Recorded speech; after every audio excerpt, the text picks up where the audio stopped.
Hi welcome to my channel Madhu's education alerts. This is your Madhusudan. ఈరోజు ఈ వీడియోలో AP inter advanced supply examination సంబంధించి అసలు ఎలా ప్రిపేర్ అవ్వాలి, ఎగ్జామినేషన్స్ కరెక్షన్ అనేది ఆన్లైన్లో జరుగుతుంది అంటున్నారు కాబట్టి ఏ విధంగా మనం ప్రిపేర్ అవ్వాలి, అసలు ఆన్లైన్ కరెక్షన్ ఎలా జరుగుతుంది, ఈ కరెక్షన్ వల్ల మనకి ఏమైనా ఉపయోగం ఉంటుందా లేదా నష్టం జరుగుతుందా అన్నదాన్ని ఈ వీడియోలో మీకు షేర్ చేస్తున్నాను. ఎవరైనా ఫస్ట్ టైంగా నా ఛానల్ చూసినట్టయితే ప్లీజ్ సబ్స్క్రైబ్ మై ఛానల్. ఇక విషయంలోకి వెళ్దాం. ఏపీ ఇంటర్మీడియట్కి సంబంధించి ఎవరైతే ఫెయిల్ అయ్యారో, ఫెయిల్ అయిన స్టూడెంట్స్, అలాగే మార్క్స్ తక్కువ వచ్చాయని చెప్పి బెటర్మెంట్కి అంటే ఇంప్రూవ్మెంట్కి వెళ్ళే వాళ్ళు కొంతమంది ఉన్నారు. వీళ్ళందరూ కూడా అడ్వాన్స్ సప్లై ఎగ్జామినేషన్స్కి రెడీ అవుతున్నారు.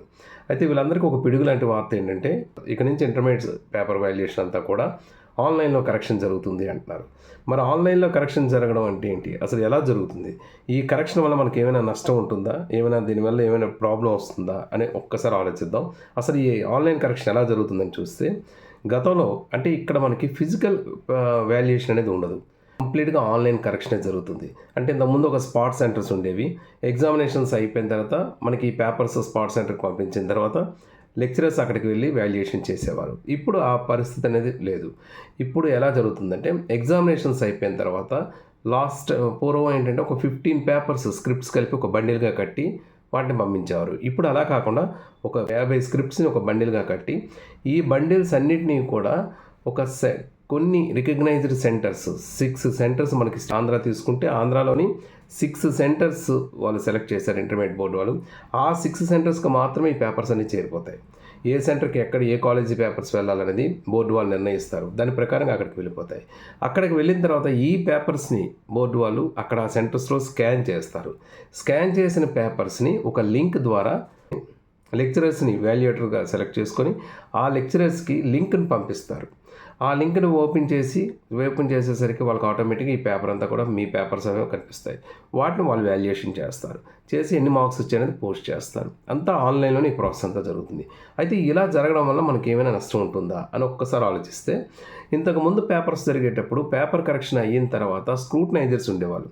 వీళ్ళు చేసే మార్క్స్ కరెక్షన్ టోటలింగ్ కరెక్ట్గా చేశారా లేదా అనేది ఒక స్క్రూటనైజర్ చెక్ చేసేవారు.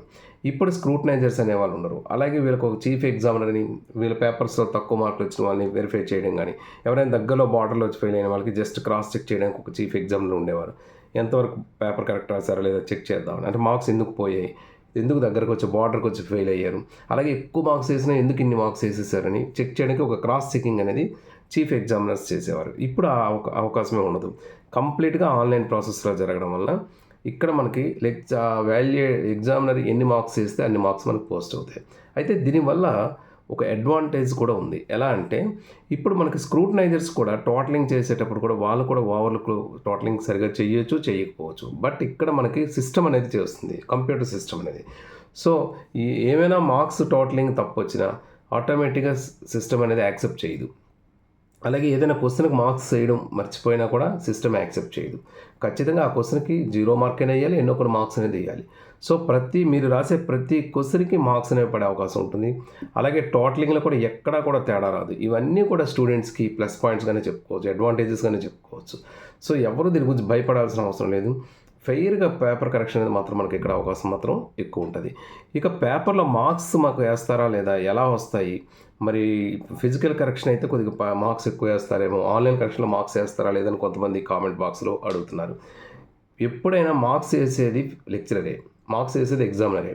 అక్కడ ఫిజికల్గా వాల్యుయేషన్ చేసినా కూడా ఎగ్జామినర్ చేస్తారు, ఇక్కడ ఆన్లైన్లో చేసినా కూడా అదే ఎగ్జామినర్ చేస్తారు. సో వాళ్ళ థాట్కి మార్క్స్ ఎలాగైనా వేయాలనుకునేటప్పుడు ఎలాగైనా వేస్తారు. సో మీరు బార్డర్కి వచ్చారు మార్క్స్ అనేటప్పుడు ఆటోమేటిక్ ఇక్కడే మార్క్స్ అనేది ఆన్లైన్లో, ఆ పోస్టింగ్ అనేది ఆన్లైన్లో చేస్తారు. అంతకుమించి ఎటువంటి తేడా ఉండదు. కాబట్టి మీరు ఈజీగా దగ్గరకు వచ్చే వాళ్ళందరూ కూడా ఈజీగా పాస్ అవుతారు. అలాగే మంచి మార్క్స్ తెచ్చుకోవాలనుకున్న వాళ్ళు కూడా ఈజీగా మంచి మార్క్స్ స్కోరింగ్ అనేది తెచ్చుకోవచ్చు. కాబట్టి ఎవ్వరు కూడా ఆన్లైన్ కరెక్షన్ గురించి భయపడకండి. ఆన్లైన్ కరెక్షన్ అనేది ఒక రకంగా ఏంటంటే ఫెయిర్గా మీకు ఉంటుంది. దీనివల్ల మీకు అడ్వాంటేజ్ ఉంటుంది తప్ప డిసడ్వాంటేజ్ అనేది ఉండదు. అది ఒకటి గుర్తుపెట్టుకోండి. నెక్స్ట్ ఎగ్జామినేషన్స్కి ఎలా ప్రిపేర్ అవ్వాలి అని అంటే, ఆన్లైన్ కరెక్షన్ అయినా ఫిజికల్ కరెక్షన్ అయినా మీ ప్రాసెస్ ఒకటి. ప్రతి పేపర్ని కూడా వీలైనంత వరకు ఎంత మ్యాక్సిమం ఎక్స్టెంట్ రాస్తే అంత రాయాలి. ముందుగా దానికి ప్రిపరేషన్ ఏంటంటే అన్ని ప్రీవియస్ పేపర్స్, ప్రతి సబ్జెక్ట్ సంబంధించిన ప్రీవియస్ పేపర్స్ సెలెక్ట్ చేసుకోండి. అందులో ఇంపార్టెంట్ క్వశ్చన్స్ అన్నీ కూడా ముందు ప్రిపేర్ అవ్వండి. ఇంపార్టెంట్ క్వశ్చన్స్ ప్రిపేర్ అయిన తర్వాత ఎడిషనల్గా ఎంత టైం ఉంటే అంత టైం ప్రకారంగా ప్రిపేర్ అవ్వండి. ఆల్మోస్ట్ ఆల్ ఎగ్జామినేషన్స్ 24వ తారీఖు కాబట్టి ఇప్పటికే మీరు ప్రిపేర్ అయ్యి ఉంటారని ఆశిస్తున్నాను. డెఫినెట్గా ప్రతిరోజు ఎగ్జామ్ ముందు టెన్షన్ అవ్వకుండా ఇంపార్టెంట్ క్వశ్చన్స్ మరోసారి థరో చేసి రాయండి. ఏదైనా క్వశ్చన్ రాంది పడినా కూడా దానికి రిలేటెడ్ మ్యాటర్ ఏదైనా రాయండి. డెఫినెట్గా ఏమాత్రం కంటెంట్ ఉన్నా ఎన్నో కొన్ని మార్క్స్ అనేది మాత్రం డెఫినెట్గా పడతాయి. ఆన్లైన్లో కరెక్షన్ అయినా, ఫిజికల్గా కరెక్షన్ అయినా మార్క్స్ అనేవి మాత్రం మీరు రాసే దీంట్లో ఏమాత్రం కంటెంట్ ఉన్న మార్క్స్ అనేవి మినిమం పడతాయి. కాబట్టి ఇట్టి పరిస్థితిలో కూడా మీరు దాని గురించి డిస్కరేజ్ అవ్వకండి.